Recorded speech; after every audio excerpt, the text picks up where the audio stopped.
Ladies and gentlemen, this is a presentation on diabetes and dementia. I'm Dr. Tettey Doe in the United Kingdom.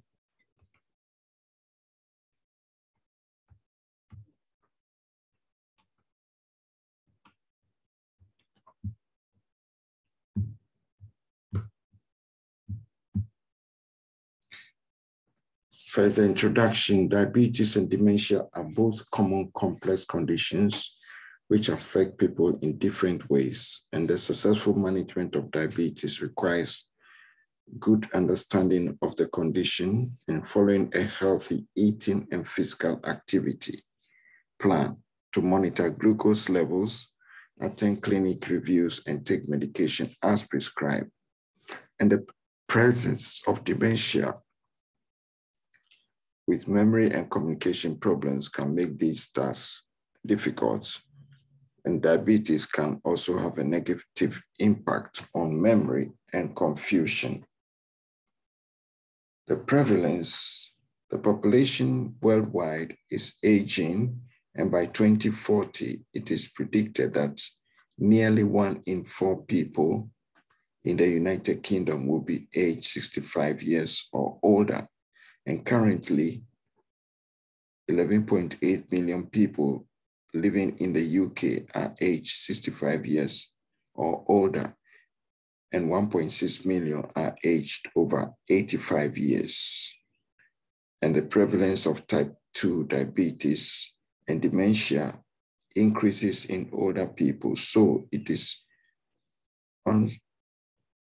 unsurprising that both conditions are significantly increasing in numbers, with over 850,000 people with dementia and almost 3.7 million people with diabetes in the United Kingdom. Type 2 diabetes and Alzheimer's and vascular dementia. There is a close association between type 2 diabetes and dementia, in particular Alzheimer's disease and vascular dementia. And type 2 diabetes is associated with a 60% increase in risk for all-cause dementia. And the association with vascular dementia is perhaps unsurprising, given that type 2 diabetes is a known risk factor for cardiovascular and cerebrovascular disease. What is diabetes? It is a condition in which the amount of glucose in the blood is too high due to defects in insulin secretion, insulin action, or both.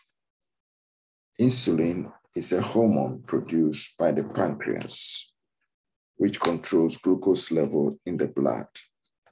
And if diabetes is not well diagnosed or is diagnosed late, then people with the condition develop a number of disabling complications,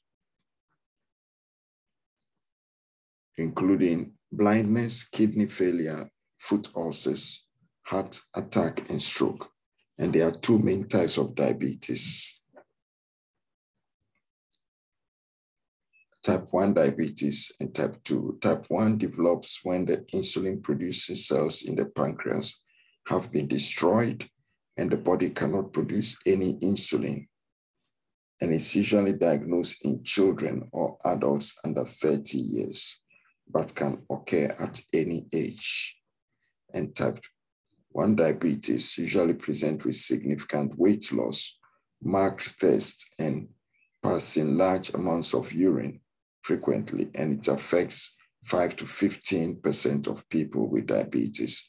It's always treated with insulin injections, a healthy eating plan, and regular physical activity.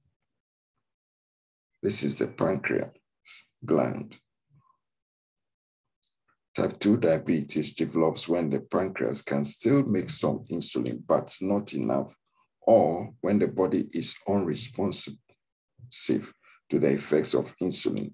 So it does not control blood glucose very well, and is usually diagnosed in older people, but can occur in people aged 30 or less, and even children, especially if they are very overweight. And type 2 diabetes usually present with thirst, tiredness, and passing large amounts of urine frequently, but often it may have no symptoms, and it affects 85 to 95% of people with diabetes. It's treated by normalizing weight where appropriate, eating healthily, taking regular physical activity. It is usually progressive, and tablets, injection therapy, and or insulin are often required as time passes. Diagnosing diabetes with venous blood sample. A fasting venous blood glucose of 7 millimoles per liter or greater, or hemoglobin A1C venous sample of 48 millimoles per mole or greater. That's the range is 42 to 47,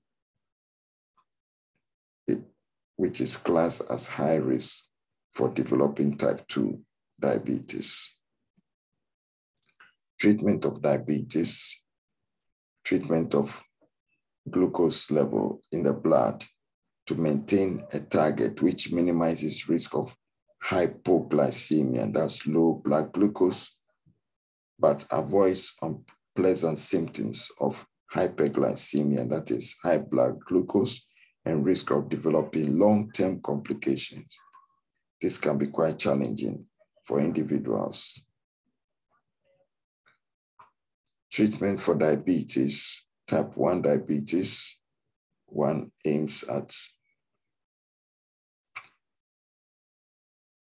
treating when the blood glucose level is 48 millimoles per mole, and type 2 diabetes, 48 to 53 millimoles per mole.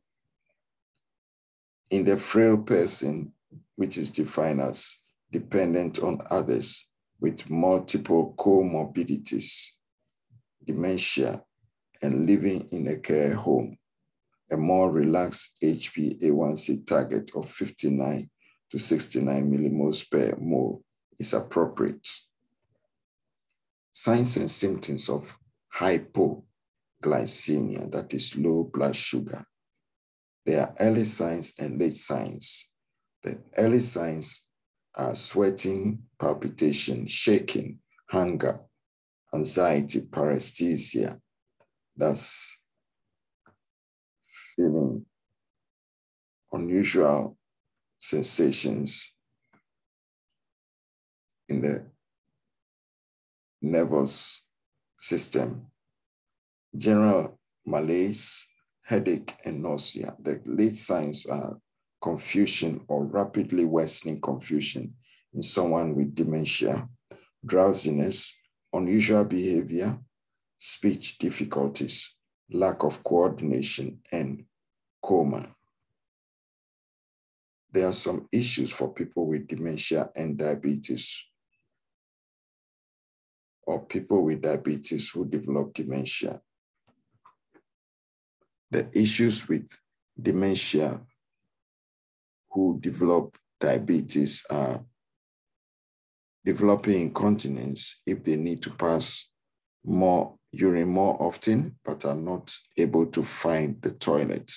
Increased risk of falls due to more frequent visits to the toilet, increased confusion if the blood glucose levels are high, causing tiredness and dehydration, or distress if the usual diet is changed significantly, and distress, wandering, rocking, movements, crying if they have pain and are unable to put this into words, and increased risk of infections.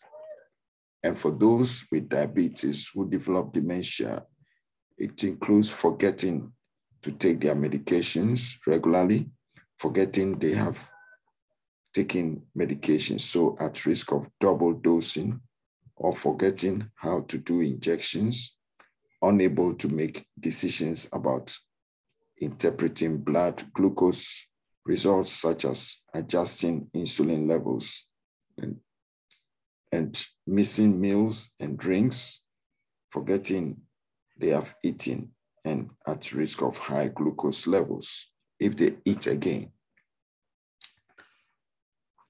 Continuing with the issues of people with dementia who develop diabetes, as expanded earlier on, and issues for people with diabetes who develop dementia, as mentioned earlier on. Communication is key. Stop what you are doing and focus on the person. Say their name when talking to them. Listen carefully with empathy and understanding, and maintain appropriate eye contact. Speak clearly and slowly, using short sentences. Pictures and hand gestures can be helpful in getting messages across. Give the individual time to reply to questions so they do not feel rushed. Distractions like background noise from television should be reduced, and use simple, straightforward language. Avoid using too many open questions at once. People with dementia may find that difficulty with concentration and confusion is worse in the early evening, probably because they are tired. It may be easier for them to take information, answer questions, and make decisions early in the day.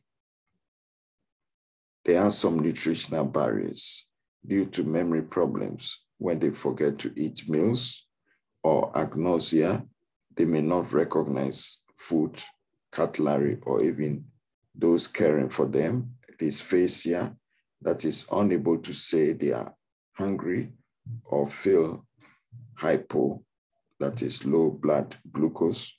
Dysphagia, problems chewing and swallowing. Dyspraxia can impair people's ability to prepare food and to use utensils due to motor movement problems. And executive function, which impacts on ability to plan the preparation of food and or drinks. End of life. As dementia progresses, there's a slow decline in health status, decrease in appetite and nutritional intake, reduced ability to follow the usual diabetes regimen, increased risk of frailty and vulnerability to infections, and one becomes sometimes bedbound or develop urinary and fecal incontinence or signs of advanced dementia nearing the end of life. Further relaxing of clinical targets and minimizing invasive monitoring and stopping all but essential medications is a reasonable process, with the focus being on avoiding hypoglycemia, safety of the individual, and maintaining the best possible quality of life. Insulin dose and frequency of injections may be reduced, but should never be completely stopped in someone with type 1 diabetes. Competency to care for people with diabetes and dementia. Diabetes and dementia are both common conditions, and the person who has both will have increasing complex needs. Over 280,000 people living in residential care in the UK have dementia or significant memory problems, and many will have diabetes too. Carers require particular skills to provide safe and appropriate care for these individuals.